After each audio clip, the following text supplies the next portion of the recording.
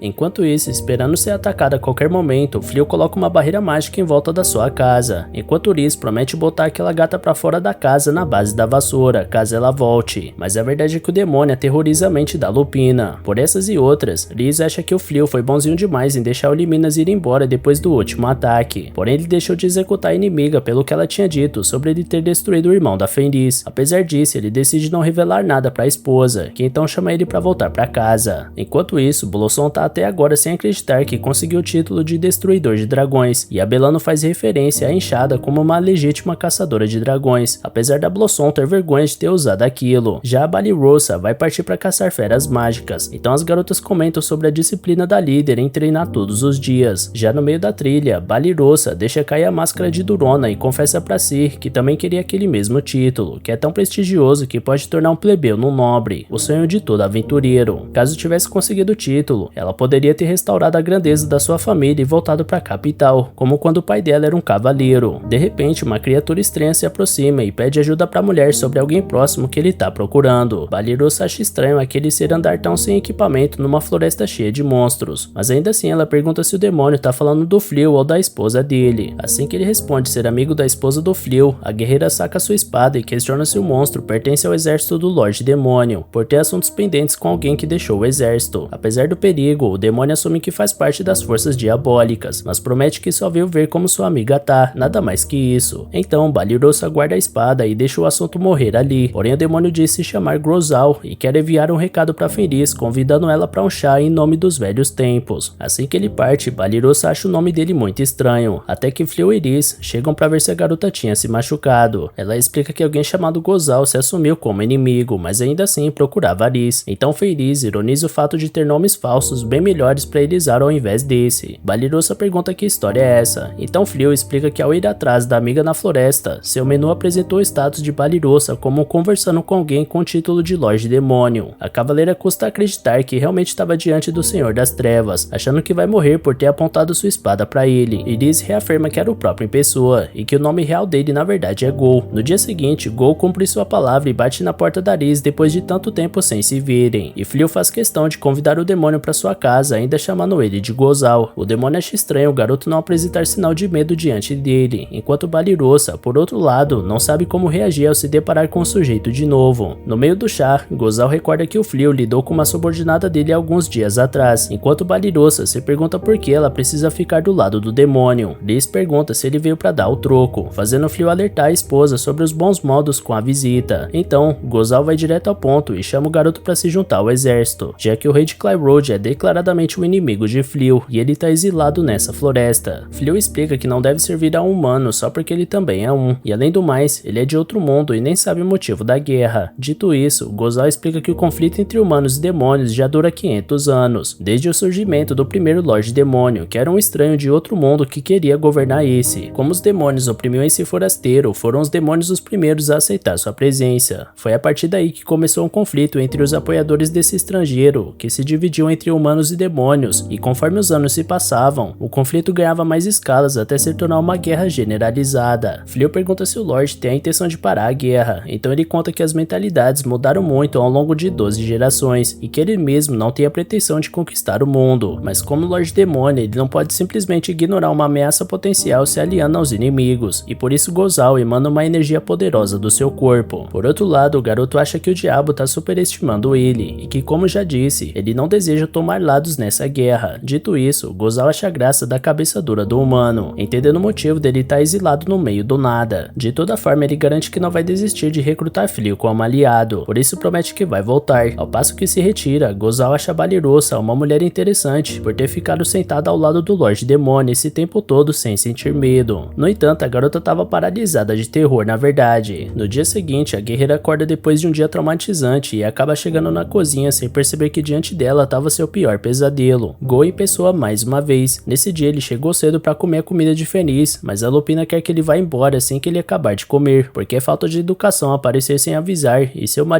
não vai mudar de ideia quanto à proposta de ontem. Por achar suas roupas inadequadas, Balirosa sai de fininho, enquanto Gozal acha ela ainda mais graciosa. Mais tarde ela tá devidamente vestida e sai com cautela para não encontrar o diabo de novo, porém ele não saía do pé da moça, dessa vez obrigando ela a sair correndo pro seu treino de espadas. Um dia depois, mais uma vez, Gozal pega a garota de pijama, então a desculpa da vez ao sair correndo era que ela tinha que lavar roupa no rio. No dia depois desse, ela lembra que precisava recolher lenha dentro da casa, ao perceber a chegada do Lorde Demônio na horta. Enquanto isso, espiões humanos descobrem a presença de um demônio na casa daquele aventureiro exilado, e o rei se revolta pelo fato do Flill ter recusado 3 convocações e agora se jogar pro lado inimigo. Por isso ele manda suas tropas darem um jeito nisso. Porém, a primeira princesa de Clyrode ressalta que não existem evidências da aliança do aventureiro com o Lorde Demônio. Portanto, um ataque poderia de fato empurrar ele para as trincheiras do oponente. Sendo assim, Vossa Majestade não deve apenas enviar emissários para uma convocação formal, e sim escutar o que ele tem a dizer para criar uma aproximação entre os dois. No entanto, o rei manda a garota ficar em silêncio, porque segundo ele, uma nação não é governada com esse tipo de ideal ingênuo. Por falar nisso, o grande herói surge depois de muito tempo escondido na Fortaleza do Sul e pede soldados ao rei para subjugar o aliado dos demônios. Na manhã do outro dia, no castelo do Lorde Demônio, Oliminas alerta ao seu mestre que é perigoso ficar andando por aí naquelas terras. Porém, Go acredita que ao contrário do rei, aquele humano é capaz de conversar, então é possível estabelecer uma conciliação com ele. A serva lembra que suas tropas estão aguardando ordens, porém o líder demônio ainda não sabe quando vai atacar, por isso vai embora sem dizer mais nada. Com isso, Oliminas analisa que conforme o Lorde Demônio continua visitando esse humano dessa forma, cada vez mais demônios criticam essa postura, por isso nada disso vale a pena. Nesse dia, Flill estava querendo vender equipamentos de defesa usando escamas de dragão, então criou um objeto de teste, mas que precisa ser aprimorado para as vendas sustentarem a vida deles na floresta. Por falar nisso, Fenris questiona se é realmente isso que o garoto quer, porque trabalhar pro grande herói daria todo o dinheiro que Flill precisa e ainda mais. Por essa causa, Liz acha que o esposo só tá ali por causa dela. No entanto, Flill não acha que é tão bondoso quanto ela pensa, mas que ao entender que possui grandes poderes, talvez o melhor seja evitar qualquer tipo de conflito. De toda forma, é por pensar assim que Liz vê tanta bondade no coração do humano. De repente, alguém bate na porta, fazendo o casal achar que é o Gozal de novo. Porém, Bileri aparece para avisar que o inimigo agora é outro. Dito isso, na porta do Flill tinha um exército inteiro de Clyrode e seu grande herói Palerma, exigindo a subordinação do aventureiro exilado contra as forças do Lorde Demônio. Caso contrário, Flill será considerado colaborador do inimigo e terá seu fim pela lâmina da espada. Ao dar esse discurso, o herói acha que o aventureiro tá sem palavras por causa do seu carisma estonteante, e com isso ele tem certeza que será o salvador da pátria e que vai deixar seu nome na história do reino, sendo que tudo que ele tem que fazer é jogar esse mago maluco pra cima dos demônios e esperar a vitória chegar. Por outro lado, Flill se desculpa pelo tanto de gente que veio prestigiar o evento, mas mesmo assim, ele recusa as duas propostas. O grande herói declara Flill um traidor da pátria, enquanto as garotas se revoltam contra a atitude do oficial. Por essa causa, ele anuncia que vai prender todas as guerreiras que cooperaram com o inimigo, a menos que elas convençam o aventureiro a se aliar a Clyrode. Nesse caso, Flill não vê outra escolha, porque não quer causar problemas para suas amigas, então ele decide se mudar para outro lugar, mantendo assim sua neutralidade no conflito. Fenris, assim como Balirosa e seu grupo, adorariam acompanhar o mestre nessa jornada. Afinal, as humanas cresceram achando que os demônios são naturalmente maus, porém elas mudaram de ideia ao conviver com Aris durante todo esse tempo, o que fez todas perceberem que não faz sentido esse conflito irracional. Além do mais, Balirosa se recusa a servir a um falso herói que ameaça o inocente, envergonhando o legado do pai dela, que realmente foi um cavaleiro honrado. Dito isso, Blossom, Bileri e Belano assinam embaixo e reafirmam seu desejo de se juntarem ao resto do grupo. E mesmo diante das exigências e ameaças do grande herói, Flill usa a magia de teleporte para recomeçar sua vida longe dali, levando junto sua casa inteira e até a horta, deixando todos os soldados espantados com um poder desse tamanho. O grande herói sente inveja por não poder usar um feitiço desse nível, enquanto um dos seus soldados aponta pro demônio que estava em contato com Flill, porque ele acaba de surgir. Lá tava o Go, descobrindo na mesma hora que Flill tinha partido com tudo e todos. O Lorde Demônio se irrita com os humanos estragando seus planos, portanto ele exala um poder gigantesco do seu corpo e anuncia a todo o seu exército que as tropas devem se reunir para invadirem o reino mágico de Cly Road, mostrando assim o real poder dos demônios. Na base demoníaca, o Limina celebra a decisão do mestre, que começa a despertar as forças diabólicas e cobrir o reino dos humanos com nuvens sombrias. Sem pensar duas vezes, o grande herói foge na frente de todos como um covarde, deixando seus homens para trás mais uma vez. Enquanto isso, Flew recoloca toda a sua estrutura num novo lugar para todos viverem, com a plantação perfeitamente viva, do jeito que estava. A nova vida do grupo agora é perto de Hongtown, a oeste da capital, a cidade onde Flew tinha passado para vender seus equipamentos feitos de escama de dragão. Balirusa respira fundo de alívio e Blossom zoa a amiga pelo fato do Lorde Demônio ter gostado dela. Nesse meio tempo, Flew pede desculpas para Liz caso tenha causado problemas, porém a Lupina sabe que não é culpa do garoto. Fora isso, ela jurou estar ao lado dele onde quer que seja, e ela não pretende quebrar essa promessa como sua esposa. Sendo assim, Feliz promete caprichar na janta para comemorar a nova vida com essa mudança, sempre acompanhada das 4 cavaleiras que decidiram dividir suas vidas com Flew e sua mulher. No entanto, enquanto Flew buscava sua paz, os demônios atacam as terras humanas, pilhando o que vinham pelo caminho e chegando até a Fortaleza do Norte, onde as linhas de defesa estão caindo perante a força inigualável dos demônios. Diante disso, o rei questiona o que o grande herói está fazendo num momento como esse, e um soldado informa que ele está recluso na Fortaleza do Sul. O rei manda chamar o herói imediatamente, enquanto os conselheiros propõem que eles preparem um feitiço de purificação junto a todos os magos do país, mesmo diante das consequências que isso vai trazer, porque se a Fortaleza do Norte ceder, esse será o fim de Cly Road. Enquanto isso, o Lorde Demônio recebe a notícia de uma subordinada chamada Greenies, que o momento se aproxima, por isso o Lorde planeja recuar junto da Uli Minas. Ela achava que esse seria o momento para intensificar a ofensiva, porém o Lorde sabe que os humanos vão lançar um feitiço de purificação. Com os magos reunidos, Cly Road busca a conjuração dessa magia para livrar o reino da ameaça demoníaca, fazendo crescer no céu um círculo mágico que cobre toda a extensão do seu território, dando início à purificação. Longe da guerra, Flew chega em casa e é recebido pela Liz com um abraço amoroso. Então ela pergunta se ele quer almoçar agora ou se prefere começar pela sobremesa no quarto com ela. Sem graça, Flew escolhe o almoço, então a Lupina corre para preparar. Durante um chá, ela pergunta pro esposo como foi na cidade, já que ele estava procurando um lugar para fazer negócios. Flew conta que existem muitas lojas em Hogtown, então ele passou esse tempo observando todas para ter uma ideia do preço dos produtos que ele quer vender. Blossom comenta que também estava pensando em vender os vegetais da horta para retribuir pela hospedagem, porém o dono da casa não quer que ninguém se preocupe com nada disso. Baileire adoraria criar cavalos para alugar para carruagens, porque ela trabalhou no estábulo do castelo e tem experiência com esse ramo. Quanto a isso, o aventureiro permite que ela use os fundos da casa para esse negócio, enquanto Bali, Rose e Belano estão se sentindo inúteis por não saberem fazer nada. Então, Liz diz que não vê problema nenhum em sustentar as garotas, como esposa do líder da Alcateia. Como as garotas estranharam o termo Alcateia para se referirem a elas, Flew muda de assunto e responde que as duas podem focar nos treinos de magia e espada caso todo mundo divida as tarefas domésticas. De volta ao reino, o mago conselheiro avisa que a magia de purificação fez o exército do Lorde Demônio recuar, porém essa magia só dura cerca de 3 meses, sendo assim uma proteção temporária. Olhando para os magos que participaram da conjuração, a princesa de Cloud Road vê que todos ficaram de cama após usarem toda a mana, e com sorte vão se recuperar até a purificação se extinguir. O rei, inclusive, como mago do reino, se uniu à conjuração e por isso também está incapaz, por isso sua filha vai assumir as funções dele até que ele se recupere. Em primeiro lugar, ela afasta o grande herói da sua posição, surpreendendo a todos. Afinal, o herói está escondido numa fortaleza no momento de maior perigo para o reino, portanto ele não é digno desse posto. Os conselheiros sugerem invocar o novo grande herói, porém os magos estão incapacitados e não poderão conjurar esse feitiço. Sendo assim, a princesa mandou chamar a profetisa. Em pouco tempo, ao sul de Cly Road, o grande herói recebe a notícia de que foi dispensado e acha isso uma afronta inaceitável, já que ele foi escolhido a dedo pelo rei. Seja como for, o guarda joga os pertences do homem pra fora e despeja ele da fortaleza. Voltando a Hogtown, Flew comenta na hora de dormir que Liz realmente está motivada a fazer as coisas desde que eles chegaram ali. Cheia de sono, Liz ressalta que faria de tudo pelo seu marido e por isso, Flew agradece pelo que ela vem fazendo, porque não deve ser fácil se adequar aos hábitos dos humanos e ainda ser tão gentil e prestativa. Porém, ao terminar de falar, o garoto vê que sua esposa já tinha dormido, então ele sorri e reflete que quando foi trazido para esse mundo sozinho, ele ficou muito inseguro, mas até que arranjou trabalho e casa bem rapidamente. Mas acima de tudo, ele sabe que não estaria tranquilo sem a companhia da esposa e amigas. No dia seguinte, as garotas oferecem para o casal um dia livre para eles aproveitarem juntos, enquanto o resto cuida das responsabilidades da casa. Flew parece não ter gostado muito da ideia por algum motivo, mas a empolgação da sua esposa era tanta que ela agarra o marido para eles saírem logo. Feito isso, eles passearam juntos pelo campo e pela cidade de Hogtown, curtindo um raro momento em que os dois podem ficar sozinhos. Depois de almoçar num ótimo restaurante, Flew tenta mostrar mostrar preocupação com alguma coisa. Porém, Liz pega o garoto de novo pelo braço e leva ele para outro lugar, porque ela não quer perder essa oportunidade. No mercado da cidade, Liz se mostra interessada por algumas coisas, então Flew decide dar um presente para ela como retribuição por tudo que ela tem feito por ele. A Lupina fica maravilhada por estar recebendo seu primeiro presente na vida, então analisa cada produto do mercado para fazer valer a pena esse momento único. Ao chegarem numa joalheria, a atendente avisa que a Liz está olhando para broches de pedras naturais e que ficariam lindos no cabelo da moça. Flew pega um dos broches e nota que combina muito com sua esposa, então a Lupina toma sua decisão. Ao voltar para casa, ela não consegue tirar o olho do presente que ganhou, e as outras garotas ficam felizes que a garota tirou um dia inteiro para si e aproveitou até a noite, mas ao mesmo tempo elas sentem uma inveja grande. Na hora de dormir, Liz deita no peito do Flew, fazendo o garoto ficar vermelho de vergonha. A Lupina tava falando dormindo sobre as presas serem sua vida, então o garoto ajeita ela na cama, imaginando que ela tenha ficado cansada pelo dia agitado na cidade, mas a garota não desgruda do rapaz de jeito nenhum. Quando amanhece, o grande herói tinha nocauteado os guardas da fortaleza para roubar o ouro, revoltado por ter sido abandonado pela princesa. Mesmo com toda essa decadência do homem, Tsui garante que continuaria como serva dele, caso ele recuperasse seu título, e o cavaleiro garante que não tem intenção de viver como plebeu nesse mundo, por isso ele procura algum tesouro secreto capaz de derrotar o Lorde Demônio e ser louvado pro resto da vida, como um grande herói deve ser, e não aquele intruso que domina feitiços complexos mesmo sem ter esse título. Com inveja, o cavaleiro deseja ter mais poder, e nessa hora uma voz estranha oferece isso pra ele caso seja libertada. O herói questiona o que tá acontecendo, então a voz guia o homem através de uma passagem secreta da sala do tesouro. Ali dentro tem uma espada que garante conceder qualquer desejo caso seja empunhada. Suya fica assustada e quer saber com quem seu mestre tá falando, e ele fica surpreso da garota não conseguir escutar aquela voz. Enquanto isso, a voz fica botando pilha pro guerreiro retirar a espada, então ele empunha a arma e provoca uma breve furação, revelando Ria, uma Dijin que controla a luz e as trevas da origem. A voz da Dijin ecoava na mente do herói, enquanto Tsuya estava apavorada atrás dele. Logo Ria concede ao humano 3 desejos, sendo qualquer coisa que ele quiser, então o príncipe sorri e faz seu primeiro pedido. Enquanto isso, Úrsula, a profetisa, chega ao reino imaginando que a situação deve ser séria para o maior reino mágico estar buscando sua ajuda. A princesa explica que Clay Road está protegida por um feitiço de purificação que dura 3 meses, por isso algo precisa ser feito para garantir que o reino não seja esmagado depois disso. Nesse momento, uma coleira mágica é colocada em todas as pessoas presentes na sala, incluindo a princesa e a profetisa. Então, ao descobrir o que pode ter sido, a princesa ordena que os guardas capturem os invasores da sala do tesouro. Úrsula alerta que esse é o colar da decapitação, usado para decapitar os sacrifícios oferecidos a uma certa Dijin em troca da realização de um desejo. Um homem pergunta como isso é possível, então a princesa conta que num passado distante, o rei de Clay Road desejou a morte de um demônio, e em troca foi pedido metade dos seres vivos do continente. Por essa razão, à custa de muitas vidas, os magos do reino se uniram para selar Dijin, porém parece que alguém libertou ela, então eles têm pouco tempo até serem decapitados. Sendo assim, a princesa questiona a profetisa o que ela poderia fazer para superar essa crise. Então Úrsula joga uma mão de cartas na mesa e vê que a nobre precisa encontrar o verdadeiro grande herói, porque ele já foi invocado para esse reino e tá no oeste. Como a fama de Flew se espalhou por Clay Road, todos imaginam que possa ser o aventureiro exilado, então pedem para que as forças do reino vasculhem as terras daquela região. No entanto, a princesa não quer arriscar dividir as forças que estão protegendo a entrada norte, então decide ir pessoalmente em busca do herói. Enquanto isso, Flew mostra seu produto para um ferreiro, que fica impressionado com a manufatura. O ferreiro lembra que recentemente um aventureiro vendeu quilos de carne pro açougueiro, por isso ele pergunta se também foi Flew, e o aventureiro responde que todos os materiais citados foram conseguidos através de uma fonte secreta. Dito isso, o ferreiro aceita comprar os equipamentos de escama de dragão, desde que Flew traga outros produtos vendidos por esse tal contato secreto. O aventureiro aceita a proposta e questiona se existe por ali alguém interessado em comprar produtos de couro de bestas mágicas, e o ferreiro respondeu que preferia comprar tudo, mas já que é o caso, ele resolve apresentar o garoto para os compradores. Do lado de fora, Balirosa observa que o rapaz tem muitos talentos, porque além de construir um escudo de escama de dragão, ele mesmo garante a rota de venda. Tirando onda, Liz ressalta que ele já foi um mercador, então Balirosa confessa que sente inveja da Lupina pelo marido que ela tem. Sem rodeios, Liz agarra a cavaleira pelo pescoço, mas ela explica que só queria alguém parecido com o Flew. Liz lembra que a Balirosa já tem o Gozal para fazer a alegria dela, e a cavaleira fica traumatizada ao descobrir que o diabo tem desejo por ela. Saindo da loja, Flew agradece Balirosa pela indicação e conta que vendeu o produto mais caro do que imaginava, e a garota fica feliz em poder ajudar, já que conhece a região. Voltando para casa, Liz acredita que Flew se divertiu negociando seus produtos, e Flew admite que curte esse trabalho, já que ele era mercador no seu mundo de origem. A Lupina fica alegre por ver seu marido empolgado com essas coisas, mas ao mesmo tempo ela expressa preocupação em passar cada vez menos tempo com o marido. Por essa razão ela adoraria tirar um dia para caçar ou passear junto do garoto, e ele concorda com isso. De repente, um alerta de presença de Dijin aparece pro Fleo, então Ria surge na frente dele, após o grande herói ter desejado eliminar o criminoso forasteiro que humilhou ele na frente das suas tropas. No mesmo instante, a defesa automática do Fleo é ativada, enquanto Ri se coloca na frente do marido para ser atingida no lugar dele pelo ataque da Dijin. O golpe abre uma enorme ferida no peito da Lupina e quebra o broche que ela ganhou de presente, enquanto Ria debocha como se tivesse errado uma bolinha de papel na lixeira. Balierosa grita que a Dijin vai pagar pelo que fez, enquanto a entidade causa várias explosões no céu que são protegidas pela defesa mágica do Fleo. Ao perceber que o aventureiro podia se defender desse tipo de investida, o demônio resolve mudar de estratégia. Ao mesmo tempo, a magia de cura do Fleo é anulada porque a gravidade do ferimento é maior do que o nível do feitiço dele. Desesperado, o garoto não sabe o que fazer para salvar sua esposa, ao passo que Ria conjura a magia da luz da origem, provocando um estrondo energético gigantesco em cima do seu alvo e companhia. Apesar disso, o Fleo sai ileso e é avisado pelo sistema que adquiriu a magia de luz e trevas da origem. Com sua mulher morta no colo, o exilado coloca ela delicadamente no chão e promete fazer o demônio pagar. De repente, lembranças passam pela mente do protagonista, se lembrando de momentos de afeto e fidelidade entre os dois. Desde que chegou nesse mundo novo, Fleo foi descartado e tratado feito escória pelo reino, e jogado no meio de uma floresta sem conhecer ninguém, até que um dia Aris surgiu e desde então nunca saiu do lado do garoto. Fleo tinha aceitado o termo provisório de casados, para evitar ser uma relação entre mestre e serva, porém a Lupina aceitou isso com muita alegria, mesmo que tenha sido o próprio Fleo que matou o irmão dela. Por esse motivo, o garoto sente a necessidade de proteger a garota acima de tudo, como se fosse sua missão nesse mundo desconhecido. Logo quando Fleo se coloca de frente para Dijin, um círculo aparece em sua cabeça, anunciando que está retrocedendo o tempo do indivíduo alvo. Enquanto Fleo se aproxima, Ria se questiona como um mero humano pode ter a capacidade de fazer o tempo voltar, e enquanto ela continuava com sua postura arrogante, o garoto dá um soco na cara dela e joga a entidade para longe, mostrando que ali o buraco era mais embaixo. A Dijin sangra e indaga se o humano pensa ser capaz de derrotar aquela que domina toda a magia do mundo, porém Fleo não tá afim de conversa, então pisa no peito da mulher e manda ela calar a boca. Ria revida com a magia das trevas da origem, entretanto, Fleo anula um poder desse tamanho como se fosse nada. A partir daí, Ria tenta saber quem é essa criatura que enfrenta ela nesse momento, e ao checar os atributos do Fleo, ela vê um símbolo de infinito para cada status do aventureiro. Logo Fleo continua a massacrar sua inimiga sem piedade, e com a volta do tempo, Riz acorda. A Lupina é avisada por Balierosa que a magia do seu marido trouxe ela de volta, até que ela olha pra frente e vê o garoto espancando a entidade tão poderosa que se libertou do selo. Apesar da gravidade dos danos, Fleo não baixa a intensidade dos golpes, e Riz está caidinha de amores ao ver um homem descendo a porrada em alguém por causa dela, ainda mais em cima de uma Dijin. Nesse momento, Riz se lembra quando o garoto disse que não vai matar a Lupina quando eles se conheceram, porque ele nem mesmo gosta de lutar, e ainda por cima, Feyre se rendeu. Nesse meio tempo, Ria leva mais um potente soco e dessa vez quase cai sem energia para se levantar. Fleo dá uma mão para ela e estende ela pelo pescoço até o máximo de altura que ele conseguia, então a Dijin começa a implorar por sua vida. O humano deixa claro que não vai poupar a vida de quem machucou Aris. No entanto, é a própria garota que chega e implora pro seu marido não matar a entidade. Ela menciona o episódio que acabou de se lembrar sobre Fleo poupar ela por ela ter se rendido. Agora que presenciou esse episódio de violência do marido, Feyre tem muito medo de ver ele se tornando algo que não é através desse ódio. Por isso, ela quer que ele pare. Voltando a si, Fleo nota que Riz está de volta após sua magia dar certo, então ele abraça sua amada mais uma vez. Enquanto isso, a princesa sai em busca do grande herói pela floresta, e os magos presentes ainda estão fracos depois da conjuração da magia gigantesca que trouxe a paz momentânea ao reino. Por isso, a princesa exige que a prioridade do batalhão seja descansar os feiticeiros, quando de repente o colar da decapitação é destruído do pescoço de cada um deles. Diante disso, a princesa se questiona se a Dijin não conseguiu realizar seu desejo. Já o falso grande herói se esconde na sala do tesouro, acreditando que aquela Dijin só usou ele para fugir. No entanto, uma voz sombria surge novamente, ironizando o fato da Dijin ter falhado, e logo em seguida as sombras que emergem do local do selo capturam Tsuya para que ela sirva de sacrifício. Em questão de segundos, a entidade toma o corpo da mulher e comemora sua nova fase em carne e osso após centenas de anos. Apesar de gostar do corpo, ela não queria manter essas roupas, então conjura algo mais apropriado para ela. O herói ainda acha que é Tsuya, enquanto a voz que possui a mulher agradece a ele por ter libertado aquela Dijin incômoda, que foi o que permitiu que ela saísse. Então, ela se apresenta como Damalinas, a grande maga da meia-noite, e garante que vai dar ao homem o poder que ele deseja no lugar daquela Dijin. Dito isso, ela transforma o humano em uma criatura bizarra e ainda debocha do fato dessa forma atual ser mais bela que a antiga. Na sequência, ela doma fera e promete se vingar daqueles que selaram ela, até que enxerga um círculo de teleporte no chão e e pensa que a realeza tá tentando escapar da sua ira. Porém, ela garante que os sucessores e descendentes da nobreza vão morrer. Voltando ao Fleo, ele cura Ria após a surra bem dada, e ela acorda desesperada pedindo perdão pelo que fez, e o garoto deixa claro que poupou ela porque isso ficou bem no final. Balirosa questiona o que será feito com a Dijin, porque querendo ou não, ela ainda representa uma ameaça se for deixada livre. Sendo assim, Fleo sugere selar ela de novo na sala do tesouro. A entidade questiona como o humano sabia que ela estava lá, então ele conta que por algum motivo adquiriu novas habilidades. Então deu uma olhada na mente dela para ver tudo o que aconteceu. Diante disso, Ria não acredita que um jovem desses é capaz de usar uma magia que só ela podia, enquanto ele observa que devolver a Dijin para o castelo pode custar caro no futuro, como acabou de acontecer. Como ninguém encontra uma solução para esse caos, Ria se mete e pede para ela se tornar serva do Fleo. O rapaz ia reclamar como sempre, porém a Lupina já diz logo um peraí com a mão e entende que o marido não quer uma serva. Só que como não é seguro manter essa criatura longe, a saída seria manter ela por perto. Além disso, ter uma Dijin tão poderosa na Alcatea vai dar um impacto no currículo do grupo. O aventureiro questiona se é isso mesmo que ela quer, então a garota dá uma surtada de leve e quase arranca os cabelos, para em seguida levantar e gritar que isso tudo é muito frustrante, mas que foi sua falta de força que permitiu a Dijin subjugar ela. Confusa, o Fleo finge que entende e promete parar de sentir raiva da Ria algum dia, então estende a mão para ela e pede para ela prometer que nunca mais vai tirar a vida de ninguém. Ao escutar isso, Ria reflete que os humanos fariam de tudo para sacrificar os outros e realizar seus desejos, porém esse garoto mostrou ser completamente diferente. Sendo assim, ela se levanta e promete que seu corpo e todos os poderes que possui agora pertencem a ele. Fleo pede desculpas pelo exagero de mais cedo, porém a entidade garante que não é necessário pedir perdão, ainda mais porque a mulher fica meio atiçada só de lembrar aquela cara de mal que o garoto fazia ao amassar ela no soco. Notando isso, Riz já se pronuncia e manda a Dijin parar por ali. Tirando esse assunto, Fleo olha em volta e pensa em usar a magia de manipulação do tempo para consertar a bagunça que fez na cidade mais cedo, porém a Dijin pede para ele nunca mais usar esse feitiço, porque essa habilidade controla o tempo apenas dentro da área do alvo, e o desequilíbrio que acontece entre aqueles de dentro e fora dessa faixa pode levar a acidentes imprevistos. No entanto, caso seja ela a usar, ela pode restringir o alcance do alvo a apenas um indivíduo. Diante dessa fala, Fleo questiona o motivo dele poder usar. Se é assim então, Ria conta que os atributos do garoto são simplesmente infinitos, e isso dá a capacidade dele usar um tipo de magia chamada Epifania, que só aqueles que conquistaram um título de transcendente pode usar. Esse dom permite que você adquira qualquer habilidade que usaram em você, fora as magias associadas a ela. Sendo como for, ela pede uma última vez para ele não usar a manipulação do tempo, porque isso tá além do controle dele. Então o rapaz aceita e decide usar a magia de reparação para reconstruir a barbaridade que causou ao seu redor. Assim que o grupo chega em casa, as garotas que ficaram veem aquele ser enigmático na sua frente, se apresentando como uma Dijin capaz de comandar a luz e trevas da origem, e que agora é uma serva do Ser Supremo Fleo. Dito isso, as garotas do grupo não acreditam no que estão vendo, ainda mais depois do Lorde Demônio em pessoa almoçar na casa deles. Fleo argumenta que a mulher não tinha pra onde ir, e Blossom observa que o cara tá falando como se tivesse adotado um gatinho de rua. Ao ver a chegada de Balirosa, Billy pula nela e pergunta se elas precisam mesmo morar com uma criatura pavorosa dessas. Balirosa responde que tudo vai ficar bem enquanto Fleo estiver ali, e em seguida chama Ria pra olhar seu quarto novo. Com a chegada da noite, Fleo analisa o que foi capaz de fazer mais cedo com seus próprios punhos, até que Balirosa surge perguntando se tá tudo bem com ele. Ele diz que sim e pede desculpas pelo tumulto que causou à tarde, mas ele realmente não faz ideia de onde poderia ter deixado aquela Dijin. De toda forma, a mulher comenta que pensava que Aris também era uma inimiga, mas ela mostrou ser o contrário, no final das contas. Já o grande herói, por outro lado, não era um aliado. Por essa razão, Balirosa não tem certeza do porquê treina todo dia pra ficar mais forte, se não sabe nem ao menos contra quem vai empunhar sua espada. Ironicamente, ela nunca teria se preocupado com isso se não tivesse conhecido Fleo e Riz, e por isso ela se sente grata aos dois, porque eles fizeram ela perceber que nem tudo que parece o correto de fato é. Pouco depois, o aventureiro sobe pro seu quarto, onde Riz está sentado na cama com uma expressão estranha. O garoto pergunta o que tá acontecendo, então sua esposa agarra ele pelo braço e sobe em cima dele. Assim, ela questiona se ele vai voltar pro mundo de onde veio, porque foi o que Ria disse que ele faria, já que Fleo é capaz de aprender as habilidades que sofre e as relacionadas a ela. Por isso, tendo o poder de um Dijin, talvez o rapaz agora possa voltar pro lugar de onde veio, e esse medo faz Fenris implorar pra ele levar ela junto pra onde quer que ele vá. Após escutar isso, o garoto abraça a garota com força e diz que não vai voltar pro seu planeta de origem, porque de onde ele veio seria muito difícil pra uma semi-humana como ela viver, e ele não tem intenção de deixar isso pra trás. Dito isso, ele pergunta se Fenris quer se tornar a esposa de verdade dele, já que o sentimento que ele teve hoje de que poderia perder a garota foi algo terrível e apavorante pra ele. Inclusive, a intensidade desse sentimento fez com que ele não conseguisse se controlar. Fleo lembra que eles deveriam ser só um casal de fachada, mas a verdade é que ele não imagina mais sua vida longe da Riz. Por outro lado, Fenris Liz responde que sempre levou o título de esposa muito a sério, e que a vida inteira tudo que ela aprendeu foi sobre lutar e liderar uma alcateia, mas ao conhecer Flew, ela aprendeu a sentir emoções que nem imaginava que existiam. Então os dois ficam em silêncio e se beijam. Então a Lupina lembra que seu marido disse que tinha mudado de aparência para fugir do castelo, mas que agora não tem mais necessidade disso. Porém, ele responde que essa identidade nesse mundo como Flew é quem ele é agora, portanto prefere que seu nome e aparência de antes sejam esquecidos. Nesse instante, Ria aparece na porta igual um fantasma. Liz pergunta desde quando ela tá plantada ali, e a Dijin responde que desde que os dois sentaram na cama, porque é seu dever testemunhar os caminhos que o Ser Supremo trilhar. Flew fala o quanto é feio invadir a privacidade dos outros, porém Ria não vê nada de vergonhoso no coito reprodutivo. Liz também perde a linha, enquanto as outras garotas escutam no quarto delas a treta estourando. Enquanto isso, a princesa de Cloud Road procura por todos os cantos onde poderia estar o Flew, perguntando sobre um aventureiro capaz de derrotar muitas feras mágicas de uma vez só, mas não vem tendo sucesso. Flew vem curtindo sua vida no campo ao lado das companheiras, e agora com uma nova integrante do grupo, uma Dijin, que inclusive além de controlar a luz e as trevas da origem, também é capaz de controlar o tempero do molho pro almoço, ajudando Liz na cozinha. Ela poderia ter usado magia para fazer tudo, mas a Lupina não deixou, porque segundo ela é seu trabalho cozinhar pro marido. Então se quiser ajudar, Ria poderia cuidar da limpeza da casa, algo que ela também pode resolver em segundos. Escutando isso, as outras garotas ficam com medo de parar no olho da rua, porque ajudavam a faxinar a casa como recompensa por morarem ali, o que parece que não vai ser mais necessário. Como consequência, Blossom dá o sangue no trabalho da horta, fazendo valer a estadia dela. Saibe parece que também começa a temer seu despejo e se torna uma fera gigantesca para cavar a terra o mais rápido possível. Já a Billy estava planejando montar um negócio da carruagem para contribuir com as despesas, mas até agora tudo que ela tem conseguido fazer é cuidar dos cavalos. Seja como for, os animais parecem reconhecer que a garota dá valor a eles, tratando a dona com muito carinho. Ao mesmo tempo, Belano se lembra do pai e do irmão, sobre como ela se tornou uma maga do castelo como eles dois. Agora, ela tem o Flew para ajudar ela a se tornar mais poderosa, mesmo que seja aos poucos, e mesmo que ela se sinta um fracasso na maioria das vezes. No final, tudo que ela quer é aprender mais feitiços e honrar o nome da sua família. Enquanto isso, um cavalo mágico invade a horta da Blossom e destrói as plantações, até que ele investe contra a maga, que acaba de descer para ver o que é. Logo ela consegue invocar uma magia que interrompe a fera. Ballyrosa se aproxima e conta que esse animal parecia pacífico, então ela não teve coragem de matar e acabou trazendo para casa. Mas agora que ele mostrou ser violento, a cavaleira saca sua espada. No entanto, Billy questiona se o cavalo começou a agir de forma agressiva de repente, e quando Ballyrosa confirmou, a arqueira pede pro Saibe retomar sua forma de coelho com chifre, então ela arremessa uma corda com uma pá na ponta da boca do cavalo. O animal morde a pá e a garota usa a corda para domar a fera ao montar no lombo dela. As garotas elogiam o talento da amiga domadora, que pergunta para Ballyrosa se ela pode usar o grande terreno aberto em volta da propriedade. Ballyrosa explica que tudo em volta do terreno do Flew pertence ao mesmo dono, e elas só poderiam usar se comprassem do cara, assim como o aventureiro fez. Diante disso, Billy tem uma ideia. No meio da cidade, Liz fica feliz de ter conseguido ter a sós com seu marido, por mais que Flew só tenha ido vender seus equipamentos e não seja um encontro em si. Aliás, pelo menos ali ela pode ser carinhosa com o garoto mais à vontade, já que em casa sempre tem alguém para atrapalhar as intimidades do casal. Voltando às lojas da região, um comerciante elogia um produto do garoto feito de pele de salamandra. Na opinião dele, é uma vestimenta leve, podendo ser vantajoso para as mulheres, e se for esse o caso, seria interessante adicionar um pouco de cor. Por isso, ele mostra algumas pedras mágicas para fazer isso, e Flew tem sua atenção chamada pela Pedra da Luz, um artigo raríssimo que custa uma fortuna, segundo o mercador. Olhando o marido do lado de fora, Liz fica doida quando ele faz aquela cara séria de rapaz trabalhador. De repente, ela presencia uma escuridão cobrindo todo o céu. Perto dali, a princesa e seus guardas continuam sua busca, mas ainda sem sorte, até que vem também o céu se fechar e criar um enorme círculo mágico que despeja relâmpagos de dentro. Então Damalinas sai do círculo junto da sua nova criatura mágica, que uma vez foi o grande herói de Cloud Road. A feiticeira avista a princesa e vai atrás dela, então os soldados cercam a nobre para proteger ela, ao passo que Damalinas tira os guardas do seu caminho. Ria chega na cidade depois de sentir ondas no mal e se encontra com Riz e Flew. Logo ela informa que aquele monstro gigante na verdade é um humano, e que assumiu essa forma diante da magia da bruxa que guia ele, chamada Damalinas, o Damasco, grande maga da meia-noite. Há muito tempo essa feiticeira governou como a mais poderosa do reino mágico de Cloud Road, mas manchou as mãos com magia das trevas. Então, ela foi derrotada pelo grande herói da época, mas ainda que seu corpo tenha morrido, seu estado mental permaneceu selado dentro do pedestal que segurava a espada onde Ria estava selada. Portanto, ao mesmo tempo em que a Dijin foi libertada, a maga também foi. Diante disso, ela pede permissão ao Ser Supremo para se livrar dessa megera que ameaça a cidade. Flew concede a permissão desde que a Dijin priorize a vida dos habitantes da cidade. Por falar nisso, o garoto chama Riz para ajudar o máximo de pessoas que puder. Voltando à princesa, apenas um soldado sobrevive diante dela, dela, tremendo de medo à frente de seres tão poderosos. E a filha do rei reconhece que à sua frente está Damalinas, a grande maga da meia-noite. A feiticeira adora contemplar a expressão de pavor da princesa, mas ao mesmo tempo ela precisa tirar a vida dela nesse momento. Dito isso, ela usa a fera para pisar na garota, porém Ria surge para evitar o pior. A maga também reconhece Dijin e parece não ter a mesma confiança da vitória quanto tinha antes. Ria afirma que vai eliminar qualquer um que perturbe a vida do ser supremo a quem ela serve. Então Damalinas ironiza o fato da entidade estar falando demais para quem nem ao menos conseguiu realizar um desejo recentemente. Em seguida, ela sobe aos céus para esbanjar seu poder e atacar sua inimiga. Porém, Ria absorve a magia apenas com o braço, reduzindo ainda mais a confiança da oponente. Ria deixa claro que absolutamente nenhuma magia tem efeito sobre ela, portanto, habitantes desse mundo, como a feiticeira, não são nada para ela. Quando apenas a magia falha, Damalinas tenta força bruta com o monstro para fazer um ataque conjunto com o feitiço, mas a Dijin repele toda e qualquer tentativa da maga de atingir a adversária. Apesar da série de fracassos, Damalinas tenta manter a pose e afirma que não pode ser derrotada. Para provar que tá dizendo a verdade, ela abre uma fenda no abismo da escuridão e provoca uma alteração corporal na sua fera que desenvolve ela a níveis estratosféricos, colocando toda a cidade em risco. No entanto, o círculo mágico que sustentava esse feitiço é quebrado, dando outra forma pro monstro. Nessa hora, Flio chega com Feiris, avisando que viu o gigante de longe e por isso usou dissipar feitiço para conter ele. Ria se ajoelha e pede perdão por ter feito o ser supremo se envolver no conflito e aceita qualquer punição por isso. No entanto, o garoto tá mesmo assustado com essa postura da entidade. Sendo assim, ela pede pelo menos para poder encerrar essa situação, e tendo à sua frente uma Damalinas absolutamente entregue e potente, a Dijin absorve a maga e devolve tanto ela quanto a fera às suas formas originais, o grande herói Yatsuya. Transformando a feiticeira numa pequena pílula, Ria engole ela e condena a Damalinas a passar um tempo dentro do estado mental da Dijin. Lá dentro, Ria vai disciplinar a maga para tornar ela útil pro ser supremo, Flio. Já quanto ao grande herói, como ele vem dando tantos problemas, Flio deixa que os guardas do castelo cuidem dele quando puderem. Nesse instante, a filha do rei chega e se apresenta como Elizabeth Clyroad, primeira princesa do reino mágico de Clyroad. Ela agradece por tudo que o aventureiro fez pelo reino, se desculpando pelo péssimo tratamento recebido pelo rei e o grande herói. Curvada diante do aventureiro, ela revela que o herói foi dispensado da sua função diante de tudo que causou ao reino, e é por isso mesmo que Elizabeth procurava Flio, para tornar ele o verdadeiro salvador dessa nação, agora que o povo perdeu as esperanças diante de tanto terror. Entretanto, Flio lamenta, mas recusa o convite, porque sabe que alguém que aceite um compromisso tão grande deve estar disposto a exercer sem hesitar seu poder pro bem da humanidade, e ele não é capaz disso. Acima de tudo, a vida que ele tem agora é tudo o que ele quer, estando ao lado da sua esposa e nada mais. Algum tempo depois, o casal é recebido de volta em casa pelas outras garotas, que pedem para expandirem a propriedade ao redor do terreno. Bileri, por exemplo, gostaria de criar cavalos feras mágicas, e para isso precisaria de mais terra. Da mesma forma, Blossom também queria aumentar o território para cultivar mais variedades de vegetais. Tendo esses dois trabalhos funcionando, elas poderiam vender as colheitas usando as carroças fabricadas dentro da propriedade. Liz reconhece que seria possível criar cavalos mágicos se Bileri fosse poderosa como Flio, mas certamente aquelas feras não podem ser subjugadas por simples humanos. Já a arqueira tem certeza que conseguiria manter as criaturas domadas caso elas tivessem espaço para correrem. Sendo assim, Flio promete falar com o senhor do domínio sobre isso, mas as garotas ressaltam que gostariam de comprar o terreno elas mesmas. Então, Flio mostra para elas o quanto deve custar um terreno ao lado, tendo em vista o que ele pagou nesse, e as garotas ficam apavoradas com o valor do negócio. O aventureiro explica que essas terras valorizaram muito porque demônios não aparecem nessa área. De qualquer forma, ele se compromete a comprar a terra adicional, desde que elas cuidem de tudo e devolvam para ele 30% do lucro obtido com o trabalho delas. Sem nem pensar duas vezes, as garotas aceitam a proposta e começam a arar a nova propriedade. Iris acha graça delas estarem preferindo isso ao treinamento de combate. Logo, Flio sugere que Blossom cultive vegetais que são difíceis de achar nas redondezas, usando magia para controlar a temperatura e as demais necessidades. Ria se oferece para exercer esse serviço, porém Blossom está convicta de que a magia não resolve tudo e gostaria de tentar ela mesma cultivar esses vegetais. No entanto, Belano surge e diz que adoraria ver a Dijin usando magia para estimular esse cultivo, e Blossom pergunta por que ela está vestida desse jeito. A pequena feiticeira explica que decidiu ir para a escola de magia em Rocktown, e nesse momento está indo para um treinamento, inclusive como professora. Diante da notícia, todos ficam surpresos e felizes ao mesmo tempo, e Belano explica que a variedade de feitiços que o Flio ensinou para ela proporcionou essa oportunidade. Ela conta que uma coisa importante que descobriu é que as magias aprendidas geralmente para guerra também podem ser muito úteis para a vida cotidiana. Perante a novidade, Flio recomenda que apenas parte da plantação seja criada com magia, e com isso, Blossom veria se essa parte seria tão produtiva quanto a parte natural. Sendo assim, a guerreira aceita as condições, desde que as magas levem esse trabalho com muita seriedade e cuidado. Em algum momento, no fim de tarde, Flio fica admirado com o trabalho trabalho que todo mundo vem fazendo no campo, e Liz fica feliz ao ver todas trabalhando com tanto entusiasmo. Falando nisso, seu marido confessa que adoraria abrir uma loja sua um dia, e a Lupina apoia demais essa ideia, porque certamente o garoto teria ótimos produtos para vender. Ela chamaria todos os seus amigos para visitarem a loja, mesmo que todos eles sejam demônios, desde que eles pelo menos assumam a forma humana para entrar. Dito isso, ela completa que faria qualquer coisa pelo esposo, e já que ela entrou nesse assunto, Fleo mostra um anel que produziu a partir de uma linda pedra que encontrou, e essa será a aliança de casamento dos dois, assim como a que ele tá usando. Com isso, Liz não contém sua felicidade e abraça o amado com todo o afeto. Do outro lado da moeda, o ex-grande herói de Clay Road questiona por que tem que passar por isso enquanto a Zeda na cadeia, com Tsui ao seu lado resmungando que eles serão executados se não saírem dali. Sabendo bem disso, o homem entra em desespero e clama para tirarem ele dali. Em um lugar estranho, Balirosa veste um vestido de noiva negro, confusa quanto a onde ela tá, até que o Limina surge parabenizando ela pela ocasião. Em seguida, o Rei Demônio em pessoa aparece elogiando a beleza da sua noiva. Por conta desse casamento, o Liminas declara que o exército demoníaco dedicará toda a sua força para dominar o mundo para oferecer para o casal como presente de casamento. Gozal oferece o planeta inteiro como homenagem à beleza de sua mais nova esposa, mas ela imagina esse mundo em chamas e recusa a possibilidade. Porém, Gozal tá decidido a se casar com essa mulher. Inclusive, ele deixa claro que ama ela antes de dar um beijo na sua amada. Nesse instante, ela acorda do pesadelo aos berros, se questionando por que diabos ela iria sonhar com uma criatura maligna dessas, ainda mais nessa situação. Quando amanhece, durante a preparação do café, Liz pergunta pra cavaleira se tá tudo bem. Balirosa conta que tem tido muitos pesadelos ultimamente, então a Lupina responde que isso pode ser um indício dela tá apaixonada, porque pra raça dela, os sonhos são imagens do próprio desejo. Na mesma hora, as outras garotas imaginam que seja o Rei Demônio com quem a amiga vem sonhando. Afinal, segundo elas dizem, o demônio via sempre pra ver a garota, fingindo que tava tratando de assuntos com o Fleo, porque sempre que Balirosa não tava, o Lorde das Trevas dava um jeito de ir embora mais cedo. A garota não sabe como reagir diante disso, e grita que toda essa história deve ser ressentimento por ela ter levantado sua espada contra ele. Por isso ele deve estar esperando o momento certo pra matar ela. Porém, nenhuma das amigas cai nesse papo, e Blossom ressalta que Balirosa seria capaz até de criar laços entre as duas raças, assim como Fleo e Liz fizeram. Por falar nisso, as garotas nunca escutaram a história de quando o casal da casa se apaixonou, portanto querem ouvir da Fenris. A Lupina nunca pensou muito nisso e não sabe exatamente como contar essa história, mas se ela tiver que definir seu marido, com certeza ela diria o quanto ele sempre está disposto a ajudar o próximo, ao contrário dos lupinos, que sempre resolvem tudo na base das garras e dentes. Fleo é extremamente generoso e parece andar sempre com a guarda aberta. No início ela achava que precisava mudar esse jeito dele, como uma forma de não serem vulneráveis, mas no final das contas, ela passou a acreditar que um casal coração de manteiga nem era tão ruim assim. Por falar no garoto, ele recebe um alerta sobre uma barreira mágica que ele colocou ao redor da cidade para manter inimigos afastados, e algo foi detectado nela, portanto ele precisa se apressar para identificar a ameaça. Em algum lugar mais isolado do reino, uma garota nota visualmente os traços do escudo protetor. No dia seguinte, Elizabeth fica sabendo que a maioria das moedas de ouro que o Fleo doou recentemente eram moedas de ouro Road emitidas pelo castelo. A princesa se lembra de quando o aventureiro se recusou a tomar lados na guerra, mas pelo menos contribuiu com um saco de dinheiro para ajudar na reconstrução da cidade. As moedas de ouro Road não são distribuídas para o povo em geral, por isso é preciso saber como esse tipo de dinheiro chega nas mãos daquele homem. Por essa razão, o conselheiro se lembra que entregou pela última vez esse tipo de moeda para um jovem chamado Banasa, que por engano foi invocado para outro mundo e depois banido. Por essa razão, ele suspeita que Banasa na verdade seja Fleo. Diante disso, a princesa fica incrédula e afirma que o reino deve começar pedindo perdão pro aventureiro. De repente, chega um soldado alertando que o ex-grande herói e sua serva escaparam da masmorra e fugiram do castelo. Elizabeth ordena que todos procurem ajuda de vigilantes e aventureiros para encontrarem o fugitivo, enquanto ela lamenta que Fleo não tenha assumido para si o título de herói, mas ela sabe que não faz sentido chorar pelo leite derramado, porque ela mesma apoiou aquele homem de cabelos dourados pro papel de grande herói. Ao redor do castelo, os soldados de Clay Road estão na sua busca pelo homem que escapou de sua cela, e Tsuya tá exausta de tanto driblar todos esses homens desde que eles pisaram fora da cela. O herói culpa aquela maldita de Jin por tudo que ela fez, porém Tsuya faz questão de lembrar que eles estavam roubando coisas do castelo, principalmente uma bolsa mágica que ele levou. Segundo o homem, não foi um roubo, e sim um pagamento que ele escolheu no lugar do dinheiro que o reino estava devendo para ele, porque segundo Clay Road prometeu, caso ele fizesse seu papel de grande herói, teria direito a uma quantidade de ouro bastante para viver muito bem pelo resto da vida. Por isso, o reino devia agradecer, já que ele abriu mão de um pagamento bem maior em troca de uma mísera bolsa. Na verdade, Tsuya ressalta que essa era a única coisa que o rapaz conseguia carregar com ele, mas já que estavam falando da bolsa, o jovem finalmente dá uma olhada para ver o que tem lá dentro. Logo ele encontra um baú e coloca ele no exterior, imaginando que lá tem algum tesouro que ele pudesse vender para financiar sua fuga. Entretanto, tudo que tinha dentro do baú era uma pá. De repente, os soldados o escutam vozes ali perto, mas quando iriam pegar o fugitivo, nada tinha por trás daquelas moitas. Acontece que o herói teve a ideia de usar a pá para cavar um buraco diante da presença dos inimigos, e a pá foi capaz de cavar um buraco imenso no chão em poucos segundos, permitindo que eles se escondessem. O problema na verdade é como eles vão sair dali. Enquanto isso, no castelo do Rei Demônio, o Liminas informa ao seu senhor que Flill e suas companheiras podem ter deixado o reino, após longas investigações sem terem encontrado ele. No entanto, Gozal acredita que mesmo Flill não tenha poder para isso, uma vez que o teleporte só permite viajar para lugares que o usuário já tenha visitado, e o aventureiro ainda não teve tempo de sair de Cly Road, uma vez que chegou recentemente. Dito isso, Liminas toma coragem e desabafa que não é uma boa ideia focar na busca pelo aventureiro ao invés de avançar com o exército contra os humanos, porque mesmo que a purificação seja potente, certamente eles são capazes de liderarem as feras mágicas no ataque e encher a terra de Malicium novamente, para abrir caminho para as forças malignas até o castelo de Cly Road. Diante disso, Gozal se levanta e lembra que aquele homem é capaz de usar a purificação sozinho. Portanto, mesmo sacrificando feras mágicas para abrir caminho, Flill consegue purificar tudo e todos sem ajuda. Sendo assim, ele precisa ser a prioridade. Então o Liminas deixa claro que não vai poder silenciar aqueles que se oponham ao Rei Demônio, e ele toca carinhosamente a cabeça da serva e pede perdão pelo trabalho que vem dando para ela recentemente. Porém, ele não vai quebrar seus princípios pessoais, afinal, ele não vê sentido no sacrifício forçado de camaradas para conquistar os humanos. Nesse meio tempo, uma mulher espia a conversa entre os dois. Sem perder tempo, essa mulher volta até Yurgard, irmão do Gozal, e avisa o que ele pretende fazer. Yurgard não suporta mais o comportamento do seu irmão perante esse caso, porque Gozal pretende frear ainda mais o ataque, e ainda por cima colocar um humano nas fileiras do exército. A mulher explica que esse humano possui o dom para ser um grande herói, porém Yurgard não quer saber de argumento nenhum, porque o dever de um demônio é destruir a humanidade, e não carregar ela ao seu lado nas trincheiras da guerra. Aliás, tendo em vista a forma como Gozal vem agindo no comando dos demônios, seu irmão mais novo pretende roubar o trono para si, liderando assim as forças demoníacas contra Cly Road, como deve ser. E em algum canto de Cly Road, o pivô de toda essa discussão acaba de comprar tudo o que precisava no mercado, inclusive ingredientes exóticos de lugares diferentes para tentar novas receitas, o que Rhys tanto queria. Porém, outro sinal de violação tinha sido detectado pelo Flill mais cedo, apesar de parecer que tá tudo em ordem por ali. Como não viu nada de fora do comum pessoalmente, o aventureiro deixou isso de lado por enquanto e seguiu seu passeio com a esposa atrás de um bom restaurante para almoçar. De repente, no meio do caminho, eles se depararam com a placa da loja Feral Hold. Então ele pergunta para a senhora Hold se eles vão fechar, e ela lamenta que sim, porque não conseguiu encontrar novos fornecedores na cidade. A última batalha contra o exército do Rei Demônio destruiu a área onde a principal oficina oferecia produtos para ela, além das rotas de transporte estarem uma bagunça por conta dessas guerras. Após se despedir da pobre senhora, Rhys comenta que os efeitos da guerra são sentidos bem longe do campo de batalha. Flill vê que as novas lojas que vem abrindo no lugar das velhas mostram como a humanidade é resiliente. Em seguida, Ballyrosa aborda o casal e se oferece para pagar o almoço deles. Rhys já fica preocupada de ter seu almoço romântico a dois ser arruinado, e de fato Flill diz que não tem problema nenhum na outra garota acompanhar a refeição. De saco cheio, Rhys questiona o que deu na mulher para ela querer pagar o almoço. Então ela conta que subiu um rank na guilda de aventureiros, e agora as recompensas são maiores, e ela pensou em retribuir de alguma forma todo o apoio que vem recebendo dos dois. De repente, Rhia surge dos céus, alertando a presença de um ser com imenso poder mágico, até que Gozal surge em meio à cidade mais uma vez em busca do Flill. Mais uma vez, o demônio compartilha a mesa com os colegas de Cly Road, anunciando que veio após detectar alguma magia estranha nessa área. Além disso, é claro, ele adoraria trocar uma ideia com a Ballyrosa. Escutando isso, a cavaleira se questiona se seus sonhos são proféticos. Em seguida, um peixe frito maravilhoso chega na mesa dos clientes, e Gozal se maravilha com os dotes culinários da humanidade. Antes de herdar o trono, ele tinha o costume de comer coisas assim enquanto observava os humanos. Apesar de existir restaurantes na Terra dos Demônios, a culinária de lá nem chega aos pés do que se vê em Cly Road. Por falar nisso, o demônio questiona a Ballyrosa se ela é boa cozinheira, e como a humana surta de novo com nervosismo, Rhys responde que ela é ótima em fazer doces. Por fim, Flill comenta que o interesse de Gozal pela humanidade é grande, e ele salientou que a prosperidade de uma cultura é proporcional ao seu poderio militar. Ballyrosa ressalta que isso é uma forma de ficar de olho nos inimigos, e Gozal não nega isso, apesar dos pesares. Ballyrosa não consegue esconder o descontentamento ao ver aquele ser estudando a fundo a cultura dos humanos, porém com desejos explícitos de destruir a todos. Novamente, o demônio não tira seu corpo fora, porém deixa claro que existe uma questão genética por trás desse conflito natural entre humanos e demônios. Rhia completa dizendo que o corpo desses seres malignos produz Malicium, e a grande maioria não consegue controlar isso, exalando a substância mesmo sem querer. Quando muitos deles se juntam num só lugar, corre o risco do local ficar contaminado e ser prejudicial para os seres humanos. Fora isso, Gozal lembra que boa parte dos demônios prezam pela meritocracia e adoram lutar, por isso às vezes é difícil controlar um ímpeto agressivo desse tipo de criatura. Seja como como for, Gozal pede perdão pelo inconveniente e se despede, deixando todos pensativos com o que acabaram de descobrir. Na volta para casa, Fleo reflete que se sentiu aliviado quando foi arrastado para esse mundo, por não ver discriminação contra semi-humanos, mas ao mesmo tempo, essa sociedade carrega seus próprios problemas quanto a isso. Em seguida, as outras garotas encontram o resto do grupo, e Blossom nota que Balirosa tá bastante pensativa. No decorrer da caminhada, Fleo percebe que o muro é erguido entre demônios e humanos e é ainda maior do que qualquer coisa no seu antigo mundo. Por isso, ele abraça forte a Fenris sem dizer o motivo, só pedindo para ficar mais um pouco junto dela. Enquanto isso, Tsui e seu grande herói se matam para escalar o buraco onde eles mesmos se meteram, até que a garota chega de volta à superfície, porém seu traseiro acaba desnorteando o homem e fazendo ele cair novamente no buraco. No dia seguinte, todos recebem da Riz um almoço especial preparado por ela. Baliursa faz questão de mencionar o quanto a Lupina evoluiu na cozinha, e esse elogio deixa ela muito feliz, dando os créditos para sua professora, Mileno. Visitando ela um dia, a primeira coisa que Riz faz é agradecer a Mileno pelo anel que ela tá usando de casamento, porque se não fosse as habilidades culinárias que desenvolveu, talvez ela não conseguisse conquistar o coração dele. Da mesma forma, a professora fica muito feliz em ter seu trabalho reconhecido, e para celebrar o casamento da sua aluna, ela se adianta e ensina a Lupina a preparar um prato que as crianças adoram. Ao escutarem essa última parte, todo mundo fica meio sem graça. Maris parece empolgada com essa ideia de ter crianças logo tão cedo. Nesse instante, alguém bate na porta da casa, e lá estava Elizabeth Clyroad, pedindo desculpas pelo seu comportamento com o homem, dessa vez chamando ele pelo verdadeiro nome, Banasa, o que deixa ele e Riz de boca aberta. Ao receberem a princesa em casa, ela pede que todos se retirem para que possa conversar sós com Fleo, porém Fenris lembra como o reino costuma tratar seu marido e se recusa a sair. Dito isso, Fleo apoia sua esposa e faz questão que ela fique, porque não existe assunto que ele não possa discutir diante da presença dela. Sendo assim, Elizabeth aceita a condição, então todas as demais se retiram. Primeiramente, Elizabeth pede perdão mais uma vez por todas as injustiças que o reino de Clyroad cometeu contra Banasa, sobretudo pelos feitiços lançados na bolsa mágica dele como sinal de gratidão, uma recompensa pelo banimento para a floresta de Valesa. Fleo aceita as desculpas sem problemas, ressaltando que já deixou de ser Banasa nessa vida, mas em seguida pede para Nobre ir direto ao ponto, porque certamente não viajou até ali apenas para se desculpar novamente. Dito isso, ela entrega um mapa mágico que mostra onde o exército de Clyroad está posicionado, e o brilho que se pode ver demonstra as pedras mágicas que cada um dos líderes das unidades carrega. Assustado, Fleo pergunta por que mostrar um assunto secreto do reino. Então Elizabeth responde que a magia de purificação, que agora protege a cidade, está prestes a desaparecer, permitindo que as forças demoníacas avancem novamente contra o reino. Os magos não têm mais mana acumulada para conjurar mais uma vez esse feitiço, e por mais que eles tenham ganhado tempo para posicionar as tropas em locais estratégicos, muitas cidades ficaram sem proteção, deixando sua população vulnerável a uma invasão inimiga. Por esse motivo, a filha do rei pede encarecidamente que Fleo auxilie eles nessa guerra, mesmo que não como um grande herói. Dito isso, Riz se revolta, dizendo que é egoísmo a coroa vir pedir ajuda ao homem depois de tudo que fizeram ele passar. Elizabeth argumenta que o rei tá acamado e deve acordar em breve. Uma vez que Fleo possui ligações com os demônios, é provável que Vossa Majestade envie soldados atrás do exilado. Isso não melhora a percepção da Riz, que enxerga isso como uma ameaça, mas na verdade a princesa tá agindo mais rápido que pode, antes da recuperação da autoridade máxima. Sua real intenção é acusar o rei por ter responsabilizado Banasa pela difamação do verdadeiro grande herói, nomeando um falso herói para a nação. Diante dessas alegações, Elizabeth fará com que o rei abdique do seu trono, porque por mais que ele tenha tido relativo sucesso protegendo o território, muitas vezes os cidadãos mais necessitados são abandonados por sua política, ficando completamente à deriva. Por outro lado, Elizabeth quer suceder o trono para salvar esse povo da miséria, mas para isso ela precisa demonstrar o mesmo nível de autoridade que o rei tem para poder fazer frente a ele. Diante disso, dessa vez Riz perde a linha, porque ainda por cima, ela vê que a princesa quer usar seu marido para subir ao trono. Então Fleo acalma a garota, explicando que Elizabeth nunca contou com ele para fazer parte da frente de batalha nessa guerra, e sua preocupação é apenas não deixar as pessoas vulneráveis e expostas. A propósito, Fleo questiona a princesa se ela confia que ele não irá compartilhar essas informações com os demônios, e ela assume que a única coisa que pode fazer é depositar toda a sua confiança no mercador. Em outro canto da cidade, dois aventureiros estão em busca da lista de procurados do reino, o grande herói impostor e sua fiel serva, Tsuya. Depois de finalmente terem saído daquele enorme buraco, a mulher lamenta o fato deles terem que continuar fugindo, mas o homem garante que não será capturado feito um rato. Inclusive, ele ainda vai fazer sua volta triunfal como o grande herói, mas antes disso, Tsuya precisa matar sua fome, que já tá batendo forte, então o homem oferece o pouco de comida que restou pra dupla. Por falar nisso, ela questiona por que o homem ainda permite ela como companhia, uma vez que ela só atrasa seus passos. Seja como for, ela admite que seu companheiro faz algumas besteiras uma vez ou outra, mas ela meio que ficou ouriçada quando viu ele abrir nas celas deles. Sem saber onde enfiar a cara, o herói manda ela ficar em silêncio e se levanta pra seguir a viagem, antes que eles sejam vistos. vistos, até que uma aranha se aproxima da garota e cospe uma teia que enrola o corpo dela, pra logo em seguida o cavaleiro sofrer o mesmo. Em seguida, uma mulher com asas de morcego comemora ter achado um homem bonito pro sacrifício. À noite, Liz puxa o assunto do pedido da princesa. Fleo realmente odeia a ideia de lutar, mas ele também não consegue ficar de braços cruzados enquanto inúmeras cidades sofrem. Além do mais, ele tem pensado bastante sobre seu papel nesse mundo, e caso tenha um filho com Fenris, seu desejo é que sua cria possa viver em harmonia com crianças humanas e demoníacas. Apoiando o marido, Liz ressalta o quanto Fleo é capaz de fazer coisas que ninguém mais poderia realizar, e mesmo quando ele não se sentir capaz, ela estará ao seu lado para ajudar. Quando amanhece, um cidadão toca o sino da cidade, alertando sobre um grande exército do Lorde Demônio vindo da direção nordeste. Com isso, todos os moradores juntam suas coisas às pressas e fogem, porém uma garotinha acaba ficando para trás, na floresta de onde vinham os inimigos. Um Goblin ia atacar a garota até que um homem com máscara de lobo, montado em um enorme lupino, afasta o agressor e isola o resto dos oponentes com um escudo mágico, permitindo que a criança fuja. Depois disso, Liz questiona o motivo do seu marido ter aceitado esse trabalho chato sem pelo menos uma recompensa. Porém, Fleo não quer ter sua ajuda na guerra relacionada ao dinheiro, e que ele perdeu isso no momento do pedido da princesa. Liz acha que seu homem vai casar com a princesa, no final das contas, porque existem raças demoníacas cujos membros possuem várias esposas. Fleo tenta explicar que não tem nada disso, até que um demônio questiona o que um lupino tá fazendo auxiliando um humano. Fleo anuncia que eles são protetores da cidade e permite que o inimigo vá embora para sempre e nunca mais volte. Caso contrário, sofrerão as consequências. O demônio fica ofendido com a arrogância e avisa que ele e seus guerreiros não devem ser subestimados. Em resposta, Fenris menciona que os demônios não conseguem nem ao menos romper esse escudo mágico diante deles. Então um Ciclope surge por trás da tropa para resolver esse problema, a raça mais forte do exército do Rei Demônio. Liz observa que esse gigante serve ao irmão mais novo do Gozal, Yuigard. O Ciclope provoca a Lupina, dizendo que é uma raça covarde com um líder morto patético, apesar de terem a pachorra de se chamarem de um dos 4 infernais exércitos do Rei Demônio. Diante de tamanha insolência, Liz faz questão de cuidar dessa luta sozinha para honrar o nome do seu irmão, Fengaril, um dos mais altos oficiais do exército demoníaco. Sendo a acusação justa ou não, uma raça hostil e militarizada como a dela jamais poderia permitir um insulto desse nível. Dito isso, Fleo promete não se envolver, mas pede que sua esposa não mate o Ciclope. Vendo a inimiga atravessando a barreira mágica, o gigante promete fazer a vira-lata se arrepender de não ter ficado quieta do outro lado. Sua clava é extremamente poderosa, mas não veloz o suficiente para atingir uma raça tão ágil quanto a dos lupinos. Por outro lado, a velocidade de Fenris permite que ela morda várias vezes seu inimigo, causando feridas que são ironizadas pelo oponente por serem fracas demais. Liz concorda que a carne do monstro seja grossa, e por isso mesmo que ela precisa aprender a controlar sua força nesse caso, para não matar o adversário sem querer. Logo ela conjura uma habilidade para saltar bem alto e trocar sua posição quando alvo, jogando o Ciclope de uma enorme altura. O monstro não se dá por vencido e joga sua clava com força na Lupina, que troca mais uma vez sua posição com a dele e faz o Ciclope provar do seu próprio veneno, levando um golpe de clava na testa. Em seguida, Liz arranca 4 árvores do solo e atravessa as 2 pernas e os 2 braços do inimigo com elas, aprisionando ele no chão. Diante disso, o gigante ordena que suas tropas eliminem a traidora. Então Fleo resolve intervir e imobiliza todos os oponentes. Depois disso, ele cura o líder deles, o Ciclope, que não entende a motivação por trás disso. Mais uma vez, Fleo repete que quer todos eles fora dali. Por mais que pudesse teletransportar todos eles para qualquer lugar que fosse, certamente eles voltariam. Por isso ele achou melhor convencer os oponentes na base da conversa. Notando que esse humano não age como os outros, o Ciclope questiona quem é esse sujeito, afinal. Então Fleo explica que é um simples homem com uma forte amizade com o demônio lupino. Aliás, ele expressa seu desejo de poder criar um vínculo com todos ali presentes, mas deixa claro que não vê problemas em continuar a luta caso os demônios queiram resolver com violência. Como tinha exalado um poder ameaçador, os inimigos tremem na base e decidem que nunca mais pisam naquelas terras. Após a resolução do conflito, Liz abraça o marido e ressalta que valeu a pena treinar a postura dele todo esse tempo. Naquela lição, a Lupina ensinou pro garoto que o fator mais relevante numa batalha é a intimidação. Se quiser fazer o inimigo entrar em pânico, você deve colocar os punhos no quadril, levantar o queixo em 45 graus e lançar o olhar da morte sobre os rivais. Ainda assim, Fenris acredita que os demônios que fugiram vão voltar assim que receberem outra ordem. Por isso, ela acha que todos deveriam ter sido torturados e desmembrados até desertarem de forma definitiva, ou mesmo não terem a capacidade de lutar. O humano concorda que isso seria mais eficiente, mas lembra que seu objetivo é amenizar o ódio que existe entre sua raça e a adversária. Em seguida, 3 homens da vila, acompanhados pela garotinha que foi salva, surgem para agradecer os esforços do homem misterioso, por mais que não entendam o motivo dele estar acompanhado de um lobo demônio. Essa foi a deixa pro mercador fazer a propaganda que quer, mostrando que tem uma amizade profunda com essa Lupina. Fora isso, ele dá os créditos dessa vitória à primeira princesa, por ter sido ela a convocar a defesa dessa cidade. Após os primeiros conflitos com a partida dos efeitos da purificação, Elizabeth é alertada por um oficial sobre relatos de um aventureiro desconhecido, acompanhado por um lobo gigante, afugentando tropas inimigas em várias regiões. Aliás, esse sujeito diz ter sido enviado pela primeira princesa, o que tem rendido várias cartas de agradecimento de várias cidades, escrita para Elizabeth. Diante disso, a princesa promete para si que iria retribuir toda a ajuda que recebeu do Fleo, enquanto o conselheiro ordena que todas as tropas presentes nos locais onde um aventureiro surgir devem apoiar ele imediatamente. Enquanto isso, Fleo segue varrendo as ameaças ao redor do reino sem derramamento de sangue, ao passo que Gozal descobre que seu irmão agiu pelas suas costas. Granil, sua oficial, alerta que Yurgard está planejando tomar o controle dos demônios e que já ocupou a sala do trono. Lá, Pofun, uma serva do irmão mais novo do rei demônio, informa ele que foram capturados humanos com habilidades bem altas, permitindo realizar a arte secreta emprestada do deus do mal para combater Gozal. Isso pode ser conseguido através de um ritual feito num círculo mágico, onde 2 humanos servirão como sacrifício ao deus do mal, garantindo a vitória. No dia seguinte, Gozal e o Luminas vão até Fleo, e o Lorde Demônio pede para morar na casa do garoto por enquanto. Nem o dono da casa nem Aris conseguem acreditar que ele esteja falando sério, mas existe um bom motivo por trás desse pedido. Dias atrás, Granil alertava sobre a invasão de Uigard à sala do trono. Enquanto a notícia corria e causava um tumulto entre os demônios, os 4 infernais do exército do Lorde Demônio discutiam sobre o conflito entre Gozal e Uigard, com apenas Uniminas não aceitando ficar parada perante a traição. Por outro lado, Yorminit não quer interferir na luta entre os dois. Ruge e Mugi concordam, porque eles querem que o atual líder abra os olhos para as péssimas atitudes que tem tomado no comando, como adiar o ataque aos humanos, decisão que vem causando muita desconfiança entre o exército. Por último, Sleip acredita que o único digno de assumir o trono é Gozal. No entanto, uma vez que a rebelião já é uma realidade, ele precisa exercer seu comando de uma vez por todas. Em seguida, os 4 infernais vão até a sala do trono e são recebidos por Pofun, e Yorminit questiona se os rebeldes não estão se adiantando demais, porque o trono ainda pertence ao Gozal. A serva do rival diz que isso não será por muito tempo. Por falar nisso, como ela já tinha dito, os 3 monstros ali presentes concordaram em não intervir na luta entre os 2 lords. Porém, o Liminas mantém sua lealdade ao atual comandante, ressaltando que ele sempre foi um líder que se importou com todos. Pofun provoca ao dizer que a presença da Liminas é tão insignificante que ela nem tinha notado. Então a serva de Gozal resolve fazer os traidores pagarem por sua audácia. Entretanto, ao acertar um golpe em Uigard, tudo o que ela conseguiu foi quebrar sua própria garra. Diante disso, o Lorde Demônio revida com um simples soco que joga a mulher gato longe sem nenhum esforço. Numa última tentativa, a felina usa uma habilidade para levitar sua garra e atacar de novo. Porém, Pofun se protege a tempo e ressalta que esse tipo de truque sujo é muita cara de Uliminas. Por essas e outras, a assistente do Uigard se prepara para eliminar a felina, até que Gozal surge na sala do trono, acompanhado de Granil, que fica responsável por cuidar de Uliminas. Sem cerimônia, Uigard desafia seu irmão para um duelo pelo direito ao trono, porém o atual governante não tem interesse nessa luta. O demônio mais novo ressalta que os próprios subordinados de Gozal concordaram com essa luta, por acreditarem que o chefe perdeu a mão no comando e não é mais capaz de assumir o topo da raça demoníaca por causa das suas atitudes sem sentido. Gozal questiona que tipo de atitudes sem sentido seriam essas, então o caçula acusa seu irmão de estar visitando uma cidade humana com frequência apenas para se entregar aos próprios prazeres. Pofun acrescenta que ele recuou o exército das fronteiras inimigas quando a vitória era questão de tempo, mostrando relutância em dominar a raça humana. Escutando cada palavra, Gozal questiona se foi o seu irmão que enviou o exército para Clay Road sem sua permissão, e ele assume sem hesitar. Então Gozal pergunta para os infernais se eles concordaram com isso, e o silêncio deles trouxe a resposta para o líder. Nesse caso, Gozal não vê outra escolha. Logo ele expressa todo o seu poder que vem do anel demoníaco, o símbolo máximo que é vestido pelo real comandante dos demônios. Yurgard fica ansioso por um duelo, enquanto Yorminit admira a força extraordinária do líder. Porém, ao invés de anunciar a luta, ele renuncia à propriedade do anel demoníaco e entrega para o seu irmão, anunciando sua aposentadoria como rei demônio. Yurgard acha que está sendo zombado, porém Gozal deixa claro que não vê sentido em se manter no trono se todos acham que ele não é digno de assumir essa posição. Irado, o demônio mais jovem não aceita que o primogênito vire as costas de repente depois de desistir de lutar. Então avança contra Gozal, que com apenas um chute atravessa Yurgard por todas as camadas de paredes do castelo até jogar o demônio para fora. Depois ele pede perdão aos seus servos por ter decepcionado a todos e se retira. Aproveitando a distração, o grande herói planeja fugir dali de uma vez por todas. Após escutar a história toda, Fleo avisa que precisa saber da opinião de todas as moradoras antes de aceitar os visitantes. A primeira delas foi Bali Rosa, que chegou empolgada para contar da caça de hoje, até ver Gozal sentado no sofá e tomar um susto. Fleo aproveita a chegada da guerreira para perguntar o que ela acha daqueles dois passarem um tempo ali na casa, mas a mulher tá tão apavorada que não consegue responder. Algum tempo depois, todas se reúnem na sala para tratar dessa questão, apesar de nenhuma das 4 parecer muito feliz com essa ideia. Gozal tenta acalmar os ânimos ao revelar que não é mais o rei demônio, tendo abdicado do trono e do exército exército. Perante a surpresa das garotas, ele conclui que não faz mais sentido viver em terras demoníacas depois de tudo o que aconteceu, por isso recorreu aos únicos humanos a quem pode chamar de amigos. Blossom argumenta que o exército inimigo estava atacando Clay Road há poucos dias atrás, porém Liz explica que eles estavam sob o comando de Hilliard, o irmão rebelde de Gozal e novo Lorde. Belano pergunta se os dois vão ficar ali igual aquela vez em que o demônio ficou fazendo chá, e ele responde que sim. No entanto, Liminas deixa claro que isso não muda o fato deles serem demônios e dá um susto nas garotas, obrigando Fleo a baixar a bola da felina. Apesar de tudo dito, Liz não entende como o antigo rei demônio possa ter falido dessa forma. Então o demônio gato explica que Gozal entregou todo o seu ouro para os 3 dos 4 infernais que também abandonaram o exército. Segundo Gozal, se não tivesse sido eles, os danos sofridos pelo exército seriam bem maiores, por isso mereceram essa recompensa. Revoltada, o Liminas argumenta que essa falta de pulso firme que causa tanta discórdia entre os servos, mas foi exatamente para se contrapor aos métodos dos antigos comandantes que Gozal tomou o trono do seu pai. E levando em conta que ele não tem mais o apoio da população para continuar com a coroa, nada mais sensato do que entregar ela. Seja como for, o ex-líder ainda pode agir de algumas formas, mesmo que longe do trono, assim como Fleo fez ao impedir os avanços inimigos, se infiltrando nas fronteiras como um aventureiro desconhecido. Surpresa, Liz pergunta se ele sabia disso, e ele responde que sim. Logo Fleo avisa os demais moradores que ele e sua esposa não veem problema em permitir a estadia dos 2 visitantes e pergunta o que elas acham disso. Blossom não tem coragem de recuar, já que também mora de favor, enquanto Billeri menciona que os dois se comprometeram a não fazer nenhum mal. Belano só quer saber do ex-lorde demônio fazendo chá, e Ria garante que será a espada e escudo do ser supremo caso qualquer coisa saia de controle. Por último, Balirosa pergunta se todo mundo ali tá maluco por deixar o demônio que já foi rei e sua fiel serva morarem ali. Então, com sua carinha pidona, Liz questiona se a cavaleira quer mesmo que ela expulse seu ex-chefe e sua colega, agora que eles perderam a casa. Fleo argumenta que apelar pra esse troco é o mesmo que coagir a pessoa, mas de fato funcionou, porque agora Balirosa ficou em cima do muro. Nesse meio tempo, Saib dá 2 tapinhas na garota pra afirmar que também concorda com a estadia das visitas, jogando ainda mais pressão pra cima dela. Logo sem ter pra onde sair, ela acaba aceitando, fazendo Liz comemorar a posse da maior força de demônios dentro da própria casa. No dia seguinte, já como morador da propriedade, Gozal se oferece pra ajudar Blossom na fazenda, porém a mulher recusa. Em seguida, ele pergunta se Billeri quer auxílio pra treinar os cavalos, já que possui muita experiência com feras mágicas, porém o poder exalado pelo demônio assusta os animais, então a domadora pede pro cara não atrapalhar. Depois ele conhece o pequeno arsenal do Fleo, armas e armaduras que o humano fabrica pra vender. Vendo a placa feita da escama de dragão que pertencia à sua unidade aérea, Gozal considera que usar o vencedor e usar o perdedor como sustento é como o mundo funciona. Além do mais, a agressão parte do lado demoníaco, por isso Fleo não precisa ficar com peso na consciência. Depois, ao notar que as escamas possuem vários feitiços armazenados, Gozal presume que os demônios vão precisar de um grande plano ao enfrentarem um exército de humanos vestidos com esse tipo de armadura. Escutando a conversa, o Liminas comenta que seu mestre parece bem mais feliz agora do que no trono, e ela não sabe como se sentir em relação a isso. Ao lado dela, Liz vê Balirosa descer as escadas correndo e partir na direção contrária onde os novos moradores estão. À noite, todos compartilham um ensopado na fogueira e começam a se enturmar, porém Balirosa fica isolada num canto. Após o fim da janta, todas as garotas caem no sono, porém a guerreira continua acordada, olhando as estrelas. Liz aparece com um chá de ervas e alguns biscoitos, porque a Balirosa não comeu nada. Além do mais, a Lupina tinha notado que a amiga parecia deprimida e foi ver como ela tava. Fleo entende que obrigou Balirosa a morar com os demônios e por isso gostaria de trocar uma ideia com ela. A Cavaleira Real diz que não tem o direito de recusar, sendo uma moradora de favor, e que só ficou surpresa de todas suas amigas aceitando tão rápido. Fleo ressalta que gosta da vida que leva agora, vendendo equipamentos feitos a partir dos materiais de feras que eles mesmos caçam, além de todos comerem os vegetais que a Blossom cultiva na fazenda, com Billeri e Saib cuidando dos animais, enquanto Belano e Ria estudam magia. Apesar da intenção de ter sido ressaltar o trabalho em equipe e laços fortes entre os moradores, Balirosa sente que é inútil nesse meio todo. Sobre os demônios, no fundo ela sabe que eles podem interagir e sentir as coisas como humanos, além deles também considerarem os humanos como agressores. Mesmo assim, ela não consegue aceitar esse fato, porque por mais que seja uma novata que nunca teve num campo de batalha, ela já viu centenas de camaradas perdidos pelas mãos demoníacas. Então, por mais que Gozal não pareça alguém mau, ela não consegue dividir um teto com ele, uma vez que as memórias dos soldados mortos por demônios jamais vão deixar de existir. Fleo entende que a cavaleira se sinta assim, porém ele não acredita que os dois tenham vindo procurar essa casa só por necessidade. Pegando esse ponto, Fenris lembra que ali mora o Fleo, Ria, Damalinas dentro da Ria e ela própria, uma Lupina. Isso significa que essa residência possui uma força capaz de mudar o rumo de qualquer guerra. Por fim, Liz gostaria de saber da humana se ela também sente essa repulsa com ela, tendo em vista que ela também fazia parte do exército demoníaco. Por exemplo, quando fazia parte do inimigo, ela alimentava seus soldados com carne humana. Balirosa Rosa fica doida e não sabe como reagir a essa informação, já que sempre viu sua amiga como uma garota inocente e vulnerável. Fora isso, Liz faz questão de lembrar que foi a humana que ensinou ela a fazer esses biscoitos, por isso, ela não é uma inútil como pensa. Então no dia seguinte,